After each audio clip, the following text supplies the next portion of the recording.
You're listening to Dear Strategy, where we answer all of your questions on product and business strategy. And now, here's your host, Bob Caporelli.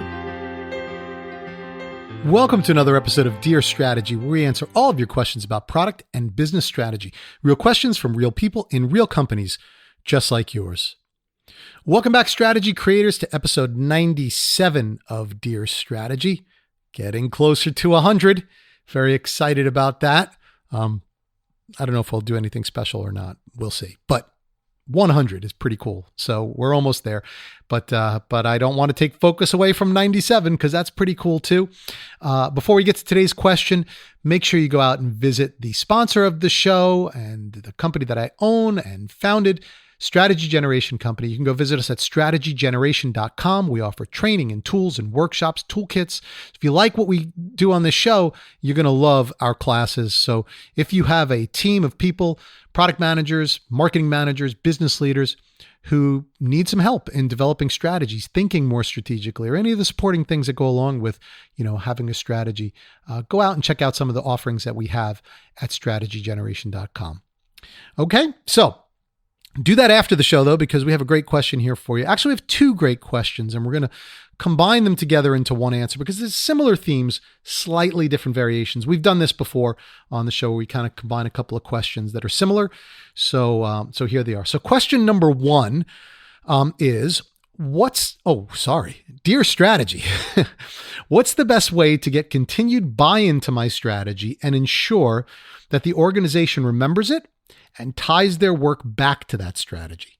Okay, so that's kind of question number one, really having to do with buy-in and I'd say stickiness of the strategy. And question number two, which is related from a different person, Dear Strategy, what are some methods to gain buy-in from the bottom level up in an organization that is not structured as a product or service organization? That's kind of interesting. I had to think about that one a little while to say, what exactly isn't structured as a product or service organization? But I think I have a clue. So I'm going to go ahead and answer both of these because they both have to do with buy-in. So there's four themes of buy-in. If I was going to kind of get these themes out on the table, one is, of course, how do you get the buy-in? Two is how do you get the stickiness? Make sure that people remember it.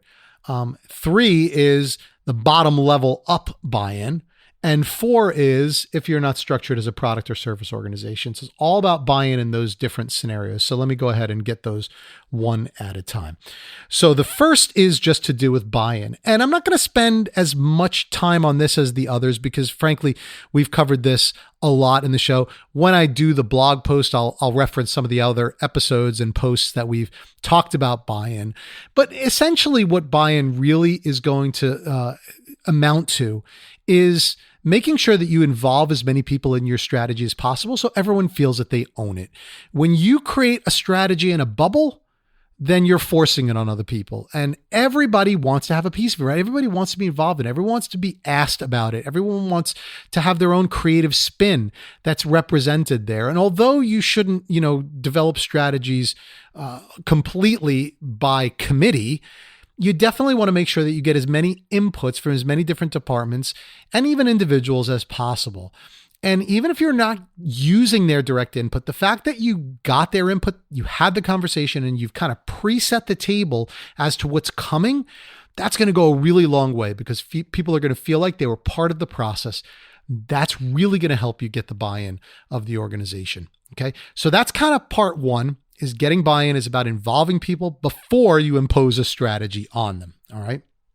Now, number two, which is the stickiness factor. This has to do with something else that we've talked about, quite a bit on the show, I would say, which has to do with communicating your strategy. Your strategy doesn't end when you get the buy-in from your leadership team, right? And a lot of people will manage up and not necessarily manage down. We're going to cover that next as well. But it doesn't stop at the leadership presentation, right? You get the approval and then, okay, good, now we can go do it. You've got to continue to communicate that strategy over and over and over and over again. I think it was back in episode 92, I talked about 5 product strategy pitfalls that you should avoid. And one of them had to do with not communicating your strategy, right? Or thinking that your strategy is over when you get the approval from your leaders. Absolutely not true. You need to continue to communicate over and over and over again. Live, breathe, and talk about that strategy as much as possible to as many people as possible. And make sure that you take your strategy on the road. Take the presentation to your manufacturing plants, your salespeople, your marketing people, your engineering teams, anybody or any department that's meant to help you execute that strategy. Give them some elevator speech version of your strategy so they know what it is, they know what's expected of them, and they know how they can contribute. Okay. So that's how you're going to make sure that it sticks. And you can't just do it once. You've got to do it over and over and over again. Just like advertising, right? You never see a TV commercial once and expect anybody to take any action on it. They have to see it 7, 8, 9, 10 times, right? And you've got to do that same thing with your strategy. Remind people of it every chance that you can. Give them updates on it, maybe quarterly, maybe twice a year, whatever makes sense. But make sure that the strategy is always front and center. And as the strategy changes, make sure that you change it along with them, right? You understand what it is, or they understand what it is that has changed and how they can be a part of the new path. So again, same kinds of themes, but just make sure that you communicate over and over and over again and continuously. Okay.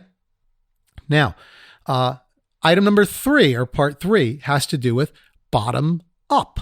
Okay. So although I probably answered that in the context of the first 2 parts here, I want to add something to the bottom up piece, because realistically, when you do get buy-in on your strategy from people, you're not going to get it from every single person that is going to help you execute the strategy. So maybe you're going to involve the sales leaders or some sales managers or some selective people to help you put your strategy together. It doesn't mean that every single person on the sales force is going to be involved in putting the strategy together. So the buy-in isn't going to come automatically, right? Similarly, when you communicate the strategy, even though some of the salespeople or sales leaders might have been involved in the strategy, certainly not everyone will have been involved in the strategy. For some people in the audience, when you tell them what the strategy is, it's going to be the first time that they heard it. So getting the buy-in from the bottom up is going to be making sure that you communicate, when you communicate the strategy, you communicate to people who exactly was involved in helping you put the strategy together. So if you did involve sales leaders, right, that understand the plight of the sales force or can represent, the feelings of the sales force, make sure that people know that those leaders or those individuals are involved. Give them the names, right? Tell them, here are the people that we communicated with and that helped to put the strategy together. That way you're getting the buy-in from the rest of the people that weren't involved in it, right? Because everybody wants to make sure that they're represented. So even if they're not represented as an individual, being represented by somebody who understands them, right? Who represents their team, their struggles, their pain points, their viewpoints, that's going to be important. And usually if you have representatives of the departments or at each department, that's going to do the trick. Okay. So that's how you're going to get the buy-in from everyone bottoms up. And then the last piece is if you're not structured as a product/service organization.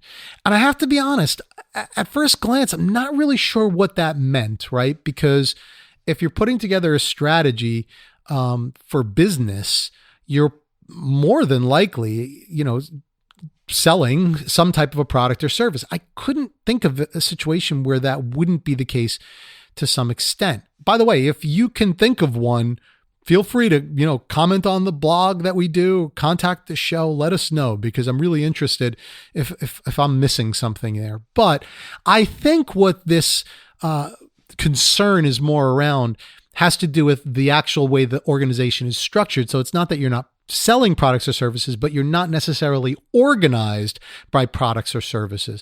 And I'll probably save the meat of that discussion for maybe another episode, because there are a lot of companies that are, of course, organized by product, right? Meaning that, they have product managers and teams that support those products, and they have P&Ls that are written around certain products or product groups. I'd say it's the most common way that companies are organized. But there are other companies that are organized more by market. So maybe you have, in a business-to-business environment, vertical market segments that you are trying to go after. And instead of having product teams that are your primary way of being structured. You have market teams that are your primary way of being structured. So you have a team that's responsible for oil and gas, a team that's responsible for pharmaceutical, or a team that's responsible for food and beverage, or whatever, right? All these different verticals that could exist. And I think in that environment, you might not necessarily have product strategies leading the company as much as you have market strategies leading the company.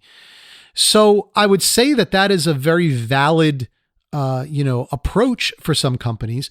But everything we've talked about here, as far as the buy-in that you would get, everything is, nothing changes there. The only thing that changes is the type of strategy that you're getting buy-in in. So instead of getting buy-in on a product strategy, you're getting buy-in on a market strategy. And the market strategy has product elements to it. So again, we'll cover that on another show just for purposes of time, kind of what the differences between a product strategy and a market strategy is, and how different companies are organized around each one. But suffice to say, for this answer, if you are organized by market, and that's kind of where you're going with this question, then nothing that I've said will be any different. You're just going to get buy-in and communicate the market strategy versus the product strategy as your primary strategy that leads the organization. If I've misinterpreted that, or you think I've misinterpreted that, let me know. Go out to dearstrategy.com or dearstrategy.net. They both go to the same place. Click on the Ask a Question link, and there you can either ask a question to be featured on the show or leave a comment and tell us why you think I might have missed the boat on this one, because I am interested to see what other people think or feel on this one. Or you could always leave a comment when I do the blog post for this, which I do for every single episode. So again, just make sure that you go out to dearstrategy.net, dearstrategy.com, and give us some feedback if that's something that you're willing and able to do. Okay, so while you're doing all that, don't forget to make time for the plan, and we will see you back here on another episode of Dear Strategy. Thanks again for joining. Thank you for listening to Dear Strategy with Bob Caparelli. To learn more or to submit a question to be featured on our show, please visit us at dearstrategy.net.